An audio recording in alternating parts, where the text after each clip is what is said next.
Good morning, Lawson. All right, finally. Sorry about that. Just way too much stuff going on in my life right now. All right, this is your carburetor. All nice and clean inside, dry, no leaks, no runs. Now, what I have done is, other than the bolt, the choke housing, I have made it a 636. In your case, it's a 636S. All right, so she's looking good. Testing and adjustment went well. Let's go ahead and fire it up.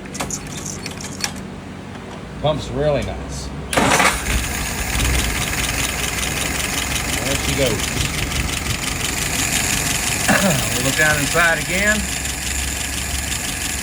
All right, I know I've got that float set right because there's no dripping coming out of the nozzle. All right, take a look at some numbers.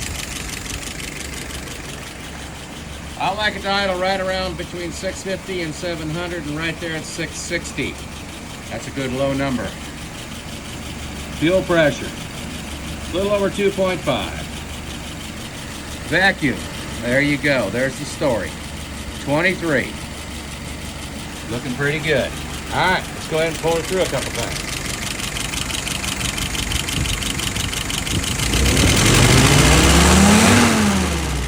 Wow, baby. Nice and slow and easy.